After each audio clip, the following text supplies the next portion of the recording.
नमस्कार प्रिय साथियों, मैं अनुराग तिवारी आपका आपके YouTube चैनल कैरियर मेकर पर स्वागत करता हूं। आज दिनांक 9 मार्च की सुबह सुबह की बात चाय के साथ लेके हम पेश हुए हैं। तो आइए शुरुआत करते हैं पहले क्वेश्चन से। पहला क्वेश्चन है आज का,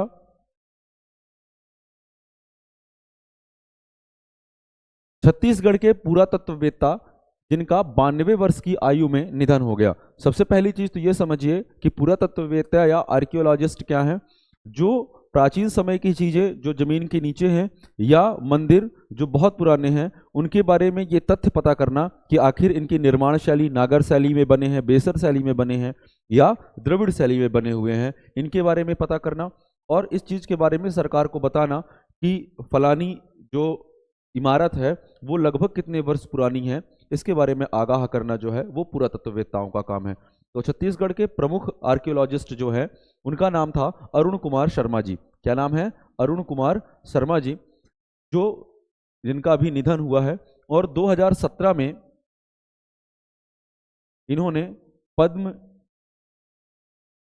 इन्हें पद्मश्री अवार्ड जो है वो प्रदान किया गया था। ठीक है। और इनका जो योगदान है वो राम जन्मभूमि के लिए जिस पुरातत्ववेत्ताओं की टीम बनी थी उस टीम का भी ये पार्ट थे। चलिए देखते हैं इनके बारे में कुछ अन्य तथ्य। डॉक्टर अरुण शर्मा का जन्म जो है वो 1933 में हुआ था और अभी 3 अप्रैल 2024 को इनका निधन हुआ है। ये भारत के एक पुरातत्वविद थे। 2017 में पद्मश्री से सम्मानित हुआ है और ये इन्होंने अनेक जगहों पर खुदाई की है। इसके अलावा छत्तीसगढ़ के सिरपुर राजिम के अलावा ये राम जन्मभूमि बाबरी मस्जिद मामले में भी इन्होंने अहम भूमिका निभाई थी। ये इनके बारे में तथ्य है। आप देखिए ये हैं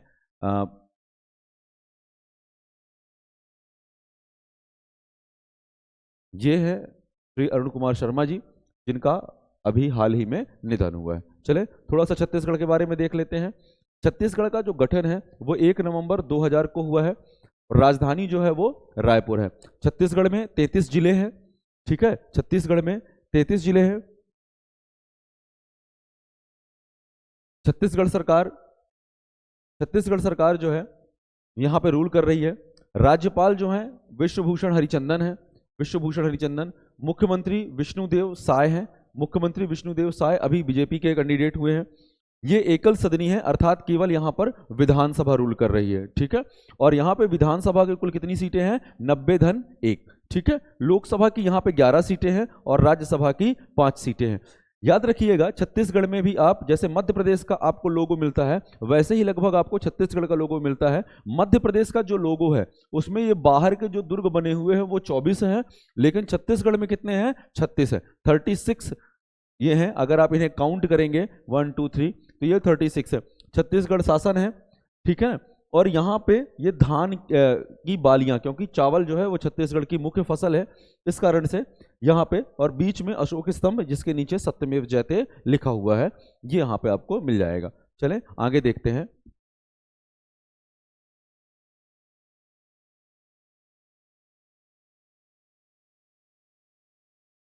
ठीक है। अगला क्वेश्चन है कि कौन सा देश दुनिया में पहला देश बना है जिसने अपने संविधान में एमटीपी, ठीक है ना, गर्भपात का अधिकार शामिल किया है? Right to abortion. कौन सा? Right to abortion. गर्भपात जो है उसे लीगल किया गया है। ठीक है ना। हालांकि भारत में भी जो राइट टू अबॉर्शन है वो लीगल है। ठीक है। पर उसके पीछे जो धाराएं हैं या जो शर्तें हैं वो अलग हैं, उसके बारे में आज अपन चर्चा करेंगे। तो अभी एक देश है यूरोप का जिसने करने के बाद पूरे यूरोपीय कंट्री में इसकी काफी चर्चा है। तो आइए समझते हैं कि क्या होता है राइट टू अबॉर्शन। ठीक है। राइट टू अबॉर्शन जो है ये 4 मार्च 2024 को फ्रांस की सरकार ने अपने दोनों सदनों पे, कौन से गए? एक तो है नेशनल असेंबली और दूसरा है सीनेट।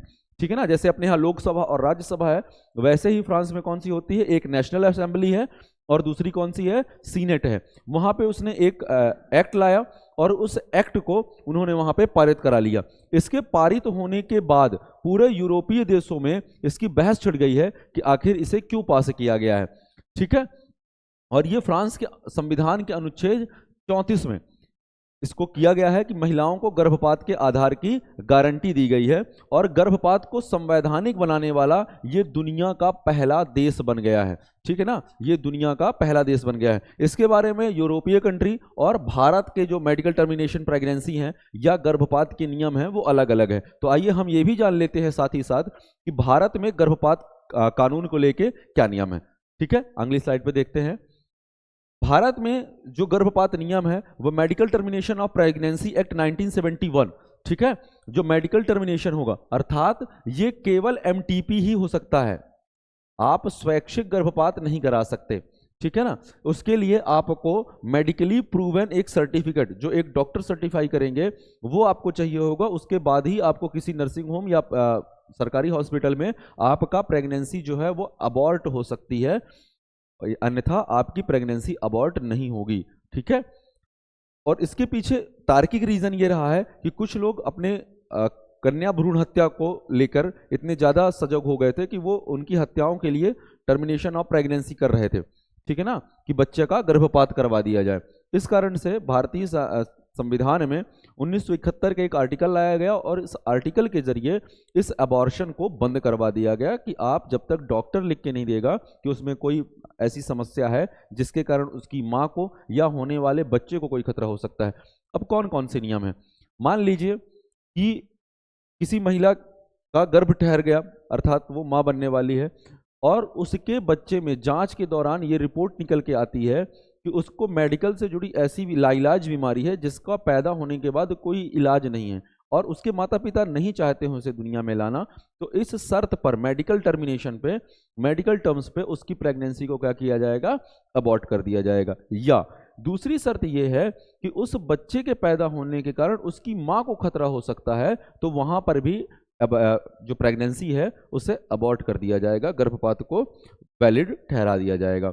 तीसरा, रेप केस में भी आप ये याद रखिए कि रेप केस में भी या अन्य केस में अगर 24 हफ्ते से ज्यादा की प्रेगनेंसी हो गई है, मतलब आप इसे मान के चलिए 4 छक 24, ठीक है ना, लगभग 5 to 6 मंथ की अगर प्रेगनेंसी हो गई है तो उस प्रेगनेंसी के बाद अगर 6 मंथ से ज्यादा की प्रेगनेंसी है तो फिर उसे किसी भी तरह से अबॉर्ट नहीं कराया जा सकता। ठीक है, रेप केस में अंतिम जो है वो 24 वीक का टाइम है, 24 वीक के बाद फिर आपको उसमें एमटीपी नहीं मिलती, उन्हें फिर बच्चा पैदा करना होगा। ये भारत सरकार की गाइडलाइन है, थोड़ा सा देख ले जो इस पे लिखा हुआ है।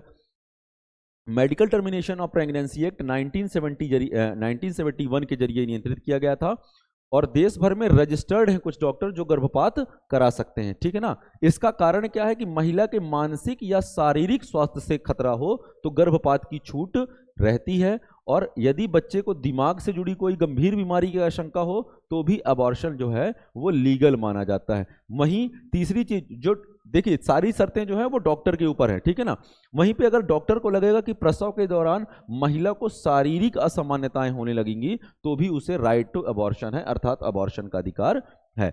ठीक है ना, किस मामले में अबॉर्शन कराने की छूट है, यदि जो प्रोटेक्टिव पिल्स हैं, गर्भ निरोधक गोलियां हैं या गर्भ निरोधक अन्य चीजें भी हैं, ठीक है ना, जैसे ट्यूबेक्टोमी हो जाती है, वैसेक्टोमी होती है, पुरुष जो कराते हैं उसे वैसेक्टोमी कहते हैं, ठीक है ना, महिलाओं में जो होती है वो ट्यूबेक्टोमी कहलाती है। तो ये ट्यूबेक्टोमी और वैसेक्टोमी होने के बाद भी यदि महिला गर्भवती हो जाती है तो कानून के मुताबिक इसे क्या कहा जाता है, गर्भ निरोधक नाकामी कहा जाता है। ठीक है ना, आपने पेपरों में कई बार पढ़ा होगा कि किसी महिला ने अपनी वैसेक्टोमी कराई थी, ठीक है, और उसके बाद भी उसे प्रेगनेंसी हो गई, तो इसे क्या कहा जाएगा, फेल्यूर ऑफ प्रोडक्टिव पिल्स, ठीक है ना, या फेल्यूर ऑफ प्रोडक्टिव प्रोसीजर्स। ठीक है, तो इस कारण से उसे मेडिकली टर्मिनेशन पे प्रेगनेंसी वो अबॉर्ट करा सकते हैं। दूसरी चीज क्या है, सुप्रीम कोर्ट ने 2022 में एक फैसले में कहा था कि अविवाहित महिला को 24 हफ्ते तक गर्भपात की अनुमति दी जानी चाहिए, क्योंकि रेप के कारण प्रेग्नेंट होने पर भारत में 24 हफ्ते तक का अबॉर्शन कराना कानूनी तौर पर वैध माना जाता है, ये मैक्सिमम लिमिट है। ठीक है ना, अगर बच्चा 24 हफ्ते से ज्यादा का हो गया है इन रेप विक्टिम के बावजूद, उसके बाद भी आप उसे अब अबॉर्ट नहीं करा सकते, ये नियम है भारत का। ठीक है, चलें आगे देखते हैं अगले क्वेश्चन पे। चलिए, फ्रांस से क्वेश्चन शुरू हुआ था तो फ्रांस के बारे में थोड़ा सा और देख लीजिए। फ्रांस की जो राजधानी है वो पेरिस है, ठीक है ना, और पेरिस को सुरा और सुंदरियों का देश कहा जाता है, ठीक है ना। सुरा और सुंदरियों का देश। सुरा, यहाँ पे जो फेमस, सुरा मतलब लिकर, द अल्कोहल, ठीक है ना। और यहाँ पे जो फेमस है वो कौन सी है? रेड वाइन, अंगूर से बनाई जाती है, ठीक है ना। फ्रांस का जो सबसे बड़ा शहर है वो कौन सा है? आर्लेस है। फ्रांस का जो क्षेत्रफल है आप देख लीजिए, 5,51,500 किलोमीटर है, ठीक है ना। और फ्रांस की जनसंख्या जो है वो 6,55,35,419 है, ठीक है ना। अगर हम चर्चा करें तो मध्य प्रदेश की जो संख्या है वो कितनी है? 7,26,26,809, 7,26,26,809। तो ये मध्य प्रदेश की जनसंख्या से भी फ्रांस देश की जनसंख्या कम है। फ्रांस की जो मुद्रा है वो यूरो है और इसकी राजकीय भाषा जो है वो क्या है? फ्रेंच है, ठीक। चले अगला, ये देखिए, ये देश जो है, ये मैं इसे कवर कर देता हूं।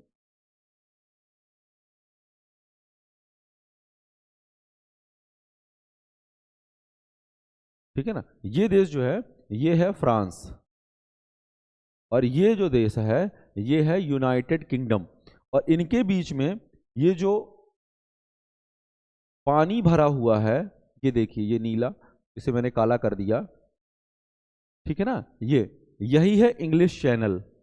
इस क्षेत्र को जो लोग पार करके फ्रांस से यूनाइटेड किंगडम पहुंच जाते हैं या यूनाइटेड किंगडम से फ्रांस पहुंच जाते हैं, उसे कहा जाता है इंग्लिश चैनल तैरकर पार करने वाला व्यक्ति, ठीक है ना। और भारत में इंग्लिश चैनल तैरकर पार करने वाला पहला व्यक्ति कौन था? मिहिर सेन, ठीक है ना। इसे आप याद रखेंगे। ये है फ्रांस की प्रसिद्ध एफिल टावर और ये है फ्रांस का राजकीय झंडा। चले अगला क्वेश्चन है कि 6 मार्च को भारत में क्या मनाया जाएगा? तो 6 मार्च को भारत में क्या मनाया जाएगा? National dentist day. इनके बारे में हम पहले पढ़ चुके हैं, लेकिन इनके बारे में आज और देख लेते हैं। चलिए, 3 मार्च को जो मनाया जाता है वो मनाया जाता है विश्व वन्यजीव दिवस, वर्ल्ड वाइल्ड लाइफ डे। और इस बार की जो थीम है वो है इसकी कनेक्टिंग पीपल एंड प्लेनेट, लोगों को और ग्रहों को साथ में जोड़े, और exploring digital innovation in wild life conservation, ठीक है। उसके बाद 8 मार्च को जो मनाया जाता है वो है अंतरराष्ट्रीय महिला दिवस, इंटरनेशनल वुमेन्स डे। और इसकी जो थीम थी वो है invest in woman accelerate progress, ठीक है ना। कि यदि आप महिला पे इन्वेस्ट करेंगे तो वो आपको क्या करेगी? प्रोग्रेस अर्थात संपन्नता को बढ़ा करके देगी, एक्सेलरेट कर देगी, ठीक है ना। और एक और बचा है 6 अप्रैल को, 7 अप्रैल 2024 को क्या मनाया जाता है? विश्व स्वास्थ्य दिवस। और इसकी जो थीम है वो है माई हेल्थ माई राइट, मेरा स्वास्थ्य मेरा अधिकार, ठीक है ना। इसकी जो थीम है वो क्या है? मेरा स्वास्थ्य मेरा अधिकार, ठीक है ना। मेरा स्वास्थ्य मेरा अधिकार। अगले क्वेश्चन को देखते हैं। बिहार के मुख्य सचिव को बिहार विद्युत नियामक आयोग बर्क का अध्यक्ष नियुक्त किया गया है। बिहार इलेक्ट्रिसिटी रेगुलरी कमीशन, ठीक है ना, रेगुलेटरी कमीशन का अध्यक्ष किसको बनाया गया है? तो आमिर सुबहानी जी को, आमिर सुबहानी जी को इसका अध्यक्ष बनाया गया है, ठीक है। इसे आप याद रखेंगे। अगला क्वेश्चन है, देखिए बिहार के लिए देख लीजिए, इसका जो निर्माण है वो बिहार 22 मार्च 1912 को हुआ था, और उसके बाद इसे 26 जनवरी 1950 को बिहार राज्य का दर्जा दे दिया गया। पहले के बिहार में आपका बंगाल जो है वो भी शामिल था, उड़ीसा भी शामिल था, सिक्किम भी शामिल था और असम भी शामिल था, ठीक है ना। पहले का बिहार राज्य बहुत बड़ा था। उसे बाद में जब 26 जनवरी 1950 में किया गया तो फिर वेस्ट बंगाल वाले पार्ट को अलग किया गया, ईस्ट बंगाल वाला पार्ट अलग हो गया, आसाम अलग हो गया, सिक्किम उधर कट गया, इधर नीचे उड़ीसा कट गया, फिर बिहार से अलग होकर झारखंड भी बना। तो ये बहुत सारे राज्य मिला के पहले का बिहार, मतलब बिहार पहले का बड़े राज्यों में से एक था, ठीक है ना। और बिहार की जो राजधानी है वो पटना है। जिले कुल कितने हैं? 38 हैं।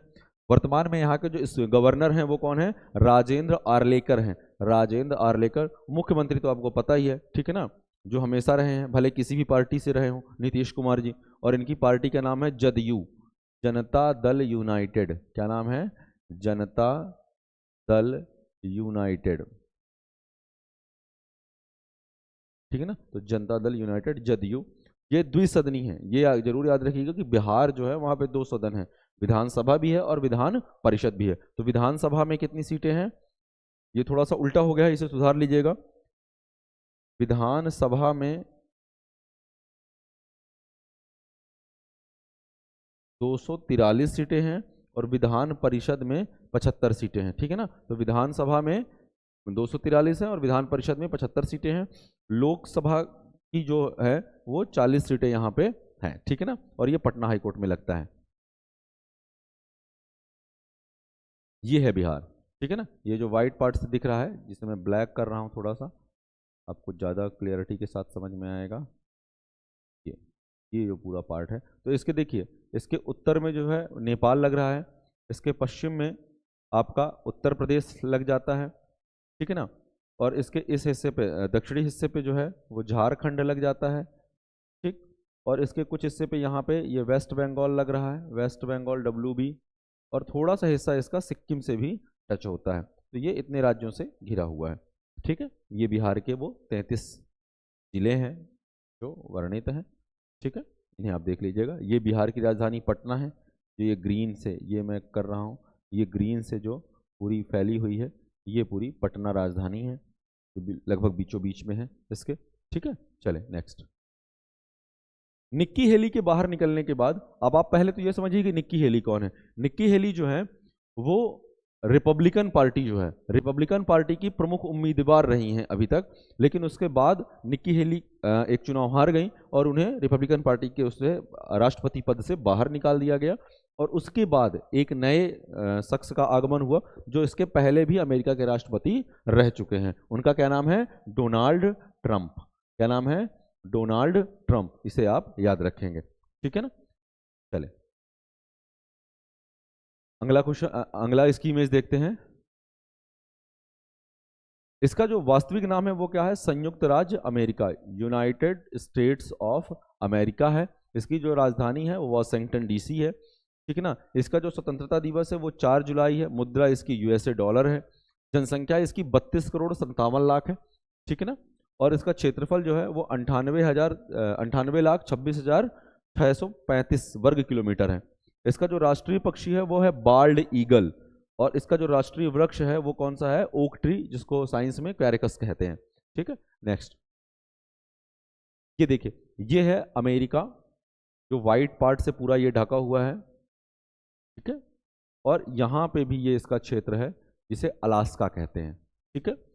याद रखिएगा, ये कनाडा है ऊपर, और यहाँ तक एक लाइन है जो इन्हें अलग करती है, ठीक है। तो ये जो लाइन है वो कौन सी है? 49वीं समानांतर रेखा। कौन सी है? 49वीं समानांतर रेखा, 49th पैरेलल लाइन, ठीक है ना।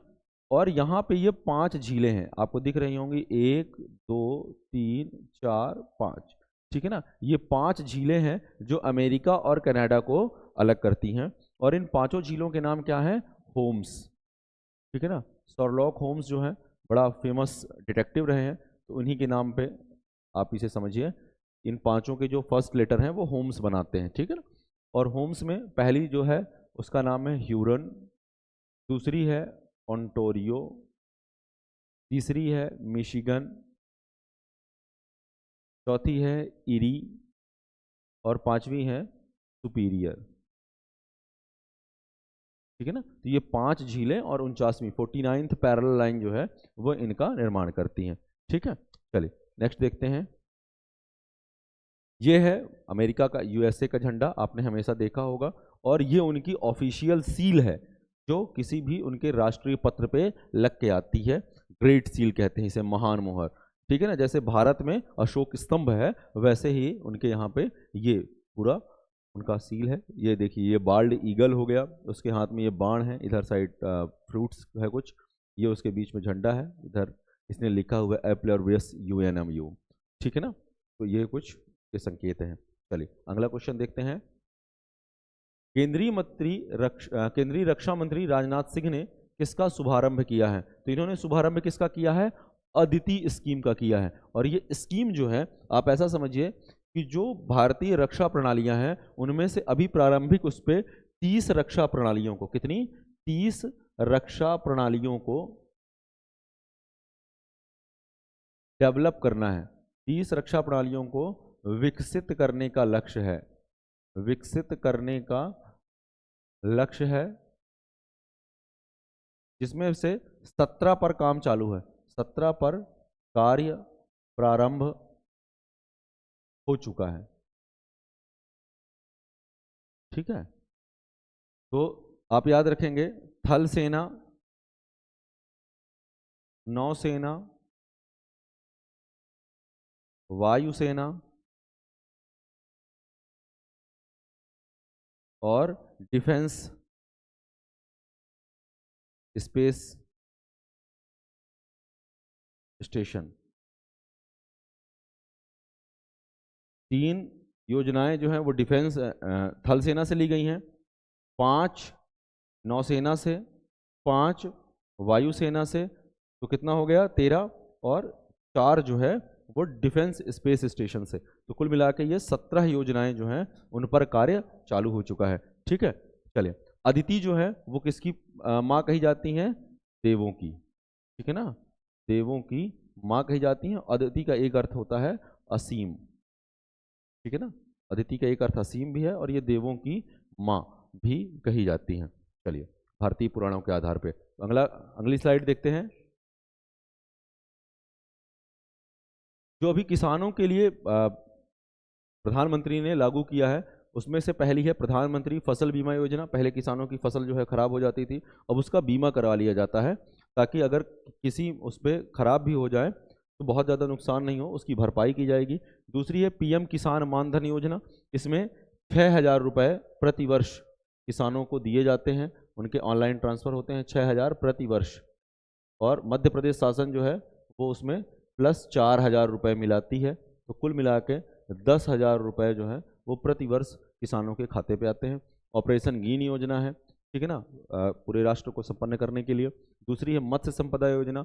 जो ताल बनाए गए थे, तालाब बनवाए गए हैं मध्य प्रदेश में बलराम ताल योजना के तहत, और उसी में अब मत्स्य पालन योजना के तहत मत्स्य संपदा योजना है। फ्री सोलर पैनल योजना है। अभी 1 करोड़ घरों को चिन्हित किया जाएगा जिनमें फ्री में सोलर पैनल लगाए जाएंगे और उनसे जो बिजली का उत्पादन होगा, जो घर के यूज़ में होगी वो ठीक है, जो बचेगी उसे शासन खरीदेगी और उसके पैसे भी देगी। ठीक है ना, तो आपकी जो छत है वो आपको पैसे भी देगी आगे चल के। और इसके लिए आप अभी वेबसाइट पे जाके उसे लॉगिन करके सर्च कर सकते हैं, और अगर आपका नाम उस लिस्ट में आता है तो आपके घर में फ्री सोलर पैनल योजना के तहत आपकी पूरी जो छत है उसे सोलर पैनल से लगा के और शासन उससे अपना पैसा निकालेगी और आपको फ्री में बिजली मिलेगी। ठीक है, ये भी एक योजना है। दूसरी है प्रधानमंत्री कुसुम योजना, इसके तहत भी बहुत सारे काम चल रहे हैं। फिर है किसान सम्मान निधि योजना। देश में महिलाओं के लिए जो शुरू की गई है, महिलाओं की तरक्की के लिए फ्री सिलाई मशीन योजना की गई है कि सिलाई मशीन उन्हें फ्री में दी जाएगी। उज्ज्वला योजना के तहत फ्री गैस सिलेंडर दिए जा रहे हैं। सुरक्षित मातृत्व आश्वासन सुमन योजना है और मातृत्व वंदना योजना है। ये जो योजनाएं हैं वो प्रारंभ की गई हैं। ठीक है ना, उसके बाद अगला आता है कि राज्य की समस्त कार्यपालिक शक्तियां किसमें निहित होती हैं। तो आपको ये याद रखना है कि आर्टिकल 155 के तहत राज्यपाल जो है वो राज्य का गवर्नर होता है और उसी पे सारी कार्यपालिक शक्तियां जो हैं वो निहित होती हैं। ठीक है, ये अपन पहले भी बता चुके हैं। ठीक है, तो इसमें संविधान अनुच्छेद 155 के अनुसार जो है वो राज्यपाल की नियुक्ति किसके द्वारा की जाती है? प्रत्यक्ष रूप से।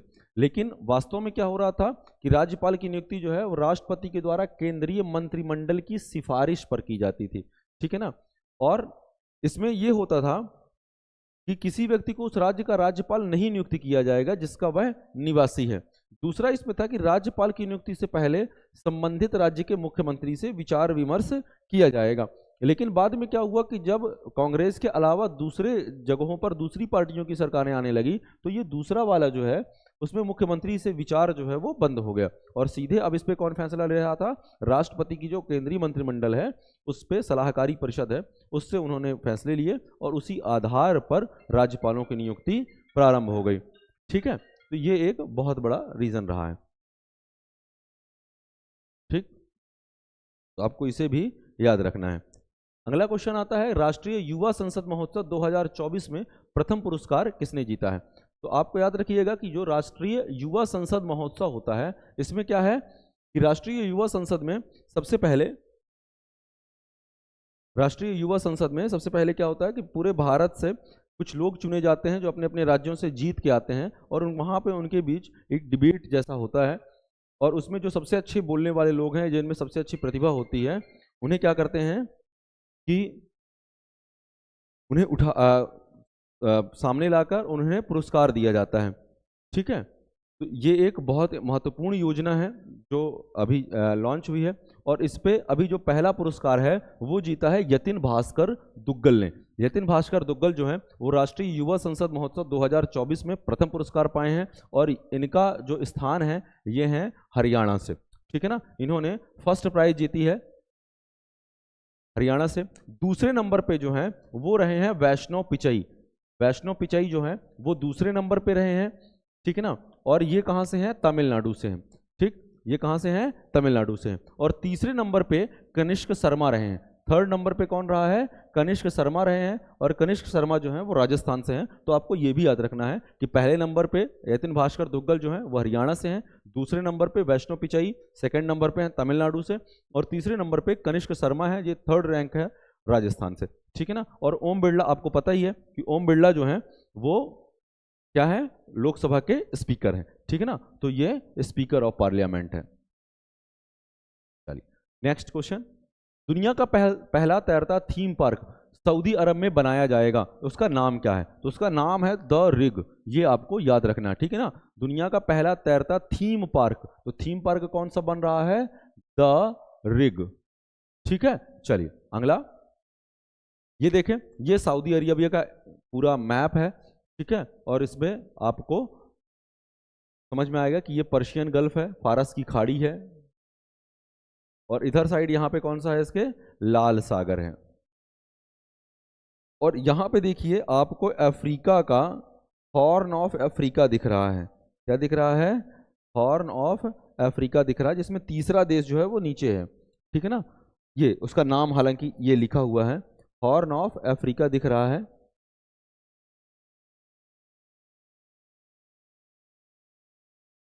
ठीक है, तो हॉर्न ऑफ अफ्रीका में जो अफ्रीका की सींग है उसमें 3 देश हैं, इथोपिया, सोमालिया, ये सोमालिया हो गया, और ये जिबूती हो गया। ठीक है ना, तो इथोपिया, सोमालिया और जिबूती, ये 3 देश हैं। ठीक, चलिए, विश्व के प्रमुख गोल्फ खिलाड़ी को बॉब जॉन्स पुरस्कार, कौन सा? बॉब जॉन्स पुरस्कार से सम्मानित किया गया, जो United states golf association, United states golf association का सबसे बड़ा अवार्ड है। उससे किसको? तो याद रखिएगा, बहुत लंबे समय तक एक खिलाड़ी जो है जिसने गोल्फ पर राज किया है, जैसे क्रिकेट में कभी भी नाम आएगा तो मास्टर ब्लास्टर सचिन तेंदुलकर का नाम जो है वो सदैव लिया जाएगा कि उनके जैसा खिलाड़ी नहीं हुआ। वैसे ही गोल्फ चेस में कार्लसन मैग्सन है, और विश्वनाथन आनंद बहुत फेमस खिलाड़ी रहे हैं। उसी प्रकार से जब भी गोल्फ का नाम आएगा तो गोल्फ अकेले एक दम पे चला है, जिसका नाम था टाइगर वुड्स। ठीक है ना, तो टाइगर वुड्स दुनिया के सबसे बेहतरीन, और एक लंबे समय तक रिकॉर्ड है उनका, 18-20 सालों तक वो नंबर 1 गोल्फर रहे हैं। तो इतने लंबे समय तक वो नंबर 1 गोल्फर बने रहे तो बहुत बड़ा नाम है। जैसे मुक्केबाजी में टाइक माइसन है, ठीक है ना, या ठीक है ना, माइक टाइसन हो गए, सॉरी, तो माइक टाइसन जो है उनका बहुत फेमस नाम है। इसी प्रकार से टाइगर वुड्स जो हैं, इनको अभी कौन सा पुरस्कार मिला है? बॉब जॉन्स पुरस्कार मिला है। ठीक है ना, अब गोल्फ होता क्या है, आपने देखा होगा फिल्मों में कि ये ऐसा एक ग्राउंड रहता है जिसमें इसे जो कहते हैं, ये जो स्टिक है, इस स्टिक को क्या करते हैं, क्या कहते हैं? क्लब कहते हैं। क्या बोलते हैं इसे? क्लब। ठीक है ना, ये स्टिक को क्या बोलते हैं? क्लब। और ये जो यहाँ पे गड्ढा आपको दिख रहा है, इसे कहा जाता है होल। ठीक है ना, तो इस क्लब की सहायता से इस बॉल को कहाँ करना है? होल में डालना होता है। और ये पूरे ग्राउंड में एक बड़ा सा ग्राउंड होता है, और सबसे उसमें विशेषता ये है कि आपको कितनी कम बार क्लब का यूज करना पड़े और गेंद आपकी गड्ढे तक पहुंच जाए, ये उसकी महत्वपूर्ण विशेषता है। ठीक है, तो इसके बारे में देख लेते हैं। गोल्फ के खेल में एक खिलाड़ी गेंद को एक होल में पहुंचाने के लिए क्लब अर्थात छड़ी का उपयोग करता है। गोल्फ का मुख्य उद्देश्य जो है वो गेंद को कम से कम स्ट्रोक में होल में पुट करना, ठीक है ना, होल में पुट करना होता है, जो आमतौर पर किसी प्रतिस्पर्धी गोल मैच में 18 होल के 4 राउंड खेले जाते हैं। ठीक है ना, 18 होल होते हैं उस पूरे ग्राउंड में, जिसमें जो सबसे ज्यादा बार गेंद को उसमें पुट कर देता है वो उसका विजेता हो जाता है, और ऐसे 4 राउंड होते हैं। ठीक, चल नेक्स्ट है पलाश पुष्प महोत्सव 2024 का आयोजन। अभी पिछली क्लास में भी इसको अपन ने पढ़ा था। इसका जो आंसर है वो दिल्ली है। ठीक। 1 मार्च को केंद्र सरकार ने किस आयु के नागरिकों को डाक मतपत्र के माध्यम से मतदान करने की सुविधा दी है? इसका बिल्कुल सही आंसर है 85, क्योंकि 85 की जो उम्र है उस उम्र में घर से बाहर निकल कर डाक मतपत्र तक वोटिंग जहाँ पे हो रही है वहाँ तक जाने में और आने में बहुत ज़्यादा दिक्कत आ रही थी बुजुर्गों को। तो भारत सरकार ने इस बात को ध्यान रखते हुए इस बार ये किया है कि जो 85 वर्ष से ज़्यादा उम्र के लोग हैं या 85 वर्ष के हैं उनको आने की ज़रूरत नहीं है, आपके घर तक बैलेट पेपर जाएगा, आप वहीं पे उसे सील करिए और वहीं पे लिफाफे में डाल के वापस भेज दीजिए। और इसके माध्यम से क्या होगा कि एक समय बचेगा, ठीक है, और उन लोगों को सुविधा हो जाएगी कि उन्होंने अपने मतपत्र का प्रयोग भी किया और उन्हें परेशान भी नहीं होना पड़ा। ठीक है ना, तो ये एक अच्छी पहल है जिसे भारत सरकार ने अभी किया है। अगला, हाल ही में मणिपुर राज्य में क्या शुरू हुआ है? तो मणिपुर राज्य में हाल ही में क्या हुआ है? North east India film festival 2024, जिसे वहाँ की राज्यपाल मिस अनुसुईया उइके ने अभी लॉन्च किया था। उसकी चीफ गेस्ट रही हैं, मुख्य अतिथि रही हैं, और उन्होंने जो भी वहाँ पर आए हुए निर्माता और निर्देशक थे उनसे ये अपील की कि आप अच्छी से अच्छी फिल्में बनाएं ताकि लोगों को, और ऐसी सांस्कृतिक फिल्में बनाएं ताकि लोग अपने समाज के बारे में, अपने राष्ट्र के बारे में जान सकें कि हमारे राष्ट्र में कितनी अच्छी बातें हुई, निगेटिव किरदार कम से कम दिखाया जाए। ठीक है, तो इसके बारे में थोड़ा सा स्लाइड पे देख लेते हैं। ये है, ठीक है ना, नीफ जो है वो इसका उद्घाटन किया था इन्होंने, और इसका फुल फॉर्म है north east India film festival, जो 3 से 7 मार्च 2024 को इम्फाल, मणिपुर की राजधानी इम्फाल में हुआ है। और यहाँ की राज्यपाल कौन थी? मिस अनुसुईया उइके ने, जो मणिपुर में है, मणिपुर राज्य फिल्म विकास सोसाइटी के पैलेस ऑडिटोरियम में। कहाँ पे? पैलेस ऑडिटोरियम में इसका उद्घाटन किया है। और इन्होंने कहा है कि फिल्म महोत्सव के आयोजन का मुख्य उद्देश्य फिल्म निर्माताओं को फिल्म निर्माण की कला और तकनीकी गुणों को आदान प्रदान करने का अवसर प्रदान करना है। उन्होंने सभी निर्माताओं से अच्छी फिल्में बनाने की अपील की है ताकि युवाओं को अपने धर्म और संस्कृति से जुड़े रहने के लिए प्रेरित करें। ठीक है ना, तो ये राज्यपाल के अभिभाषण में आया है कि आप ऐसी फिल्म बनाएं जो धर्म और संस्कृति से जुड़े रहने की सीख देती हो। ठीक है, चलें मणिपुर के बारे में देखिए। मणिपुर का जो गठन है वो कब हुआ? 15 अक्टूबर 1949 को। इसकी राजधानी जो है वो इम्फाल है। राज्यपाल है यहाँ के LA गणेशन, और जो मुख्यमंत्री हैं वो कौन है? N बीरेन सिंह। ठीक है ना, ये भी एक सदनी है, अर्थात यहाँ पे केवल विधान सभा है और राज्यसभा की यहाँ से 1 सीट है, लोकसभा की 2 सीटें हैं। ठीक है, चले ये देखिए, ये है मणिपुर। तो ऊपर ये किससे घिरा हुआ है? नागालैंड से। ठीक है ना, और उसके बाद ये जो बीच में है पूरा ये सिलचर वगैरह वाला, ये जो है वो क्या है? असम है। ठीक है, तो असम से भी कनेक्टेड है। नीचे इधर मिजोरम से, ये यहाँ पे ये वाला जो पूरा पार्ट है ये आपका म्यांमार है। क्या है? म्यांमार। ठीक है, इधर साइड ये आ जाता है मिजोरम। ठीक, तो नीचे ये मिजोरम और म्यांमार से, ईस्ट में इसके म्यांमार लगा हुआ है, ऊपर इसके नॉर्थ में नागालैंड है, और बाकी वेस्ट वाले पूरे पार्ट में वो कौन सा है? असम राज्य जो है वो फैला हुआ है। ये देखिए इसकी लोकेशन, ये है इम्फाल। ठीक है ना, ये इम्फाल हो गया। इधर साइड ये पूरा म्यांमार लगा हुआ है, नीचे से यहाँ पे ये मिजोरम लगा हुआ है, इधर ये पूरा आसाम है ही, और ऊपर नागालैंड लगा हुआ है। ठीक है, चलें अगला क्वेश्चन है कि हाल ही में पटना बिहार में भारत का पहला कौन सा केंद्र स्थापित किया गया है? तो इसका जो आंसर है वो है राष्ट्रीय डॉल्फिन रिसर्च सेंटर। कौन सा? राष्ट्रीय डॉल्फिन रिसर्च सेंटर, राष्ट्रीय डॉल्फिन अनुसंधान केंद्र जो है वो पटना में स्थापित किया गया है। और ये गंगा नदी के किनारे स्थापित किया गया है, क्योंकि इसमें गंगा डॉल्फिन, जो गैंगेटिक डॉल्फिन कहलाती है, उसके बारे में अध्ययन करना इसकी मुख्य विशेषता रही है। ठीक है, देखिए स्लाइड में, ये देखिए, ये इसका एंट्री गेट है जहाँ पे लिखा हुआ है डॉल्फिन रिसर्च सेंटर, और इस पे ये ऐसे डॉल्फिन और उसका एक बच्चा जो है वो बना हुआ है। ठीक है, डॉल्फिन रिसर्च सेंटर NDRC जो है पटना में यूनिवर्सिटी कैंपस में गंगा किनारे बनाया गया है, जो स्टूडेंट और रिसर्चर को मीठे पानी की डॉल्फिन, विशेष रूप से गंगा में रहने वाली डॉल्फिन के व्यवहार को समझने में मदद करेगा। और इसे क्या बोलते हैं? गैंगेटिक गंगा की डॉल्फिन कहते हैं, ठीक है ना। चलिए अगला, केंद्रीय सूचना और प्रसारण मंत्री अनुराग सिंह ठाकुर ने हिमाचल प्रदेश के बिलासपुर में किसके तीसरे चरण का शुभारंभ किया है, ठीक है ना। तो इन्होंने किसका शुभारंभ किया है, सांसद खेल महाकुंभ का। किसका किया है, संसद खेल महाकुंभ का। और इसके जो मुख्य अतिथि थे वो कौन लोग रहे हैं, एक तो भारत के क्रिकेट टीम के कप्तान रोहित शर्मा और दूसरे कोच राहुल द्रविड़ आए थे।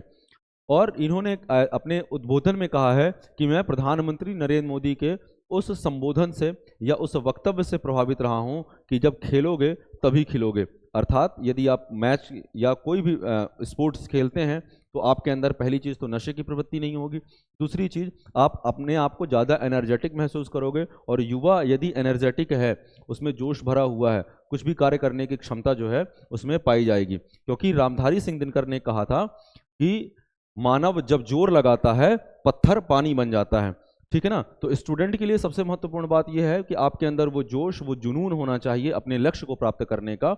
और इसीलिए भारतीय सरकार ने इस चीज को फिट इंडिया मूवमेंट और खेलोगे तभी खिलोगे इन वक्तव्यों के जरिए युवाओं में जोश भरने का काम किया है, ठीक है। तो संसद खेल महाकुंभ का जो आयोजन है वो अनुराग सिंह ठाकुर ने हिमाचल प्रदेश के बिलासपुर में अभी प्रारंभ किया है। देख लेते हैं अगली स्लाइड पे इसे। इसमें मुख्य अतिथि के रूप में कप्तान रोहित शर्मा और कोच राहुल द्रविड़ थे, ठीक है ना। और इसकी प्रेरणा जो है अनुराग ठाकुर ने प्रधानमंत्री के खेलोगे तभी खिलेगो के बताया है, ठीक है ना। ये लुहणु क्रिकेट ग्राउंड से सांसद खेल महाकुंभ का आयोजन किया गया था और ये इसका तीसरा वर्जन है, ठीक है ना। इसीलिए इसे कहा गया है 3.0 का शुभारंभ किया गया है, ठीक। चलिए लास्ट, ये क्वेश्चन 15वां क्वेश्चन था। तो यदि आपको मेरा पढ़ाना अच्छा लगता है, समझ में आता है मेरे पढ़ाने से, तो आप हमारे चैनल को अधिक से अधिक लाइक करें, शेयर करिए और सब्सक्राइब तो ज़रूर करें, ठीक है। धन्यवाद।